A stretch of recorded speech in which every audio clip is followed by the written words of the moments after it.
Moja ya habari kubwa ambayo inasambaa sana kupitia mitandao na vyombo mbalimbali vya habari hivi sasa ni kuhusiana na wapi alipo Mheshimiwa Tundu Antipas Lissu ambaye ni mwenyekiti wa Chama cha Demokrasia na Maendeleo Chadema.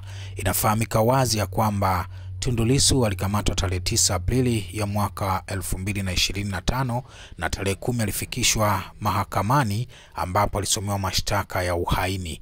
Baada ya hapo alirejeshwa rumande. Kwa maana hiyo ilielezwa kwamba anashikiliwa katika gereza la Keko akisubiri tarehe 24 kurejeshwa tena mahakamani. Tumeshuhudia namna ambavyo makamu mwenyekiti wa Chadema John Heche akisisitiza wanachama wake kwamba tarehe 24 siku ambayo Tundu Lissu anapelekwa mahakamani kwa mara nyingine, basi wajitokeze kwa wingi kuonyesha kwamba wako pamoja naye hata katika wakati huu mgumu, ambapo jeshi la polisi lilitoa katazo lake kwamba hakutakiwi kifanyike kitu cha namna hiyo kwa sababu ile ni sehemu ya mahakama, kuna taratibu zake. Siku ya leo tarehe 18 Aprili ya mwaka 2025, Chama cha Demokrasia na Maendeleo Chadema kimetoa taarifa kwa umma. Taarifa hiyo imesomeka hivi: tunataka kujua alipo Mheshimiwa Tundu Lissu.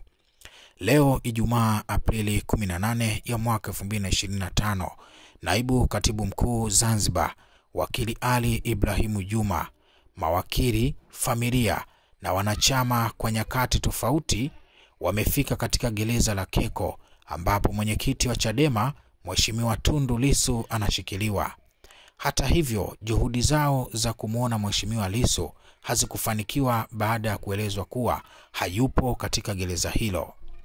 Cha kusikitisha, hawakupewa maelezo yoyote rasmi juu ya alikopelekwa. Chadema tunalitaka jeshi la magereza, mamlaka husika na vyombo vya dola kutoa taarifa ya wazi na za haraka kwa umma kuhusu mahali alipopelekwa Mheshimiwa Tundu Lissu.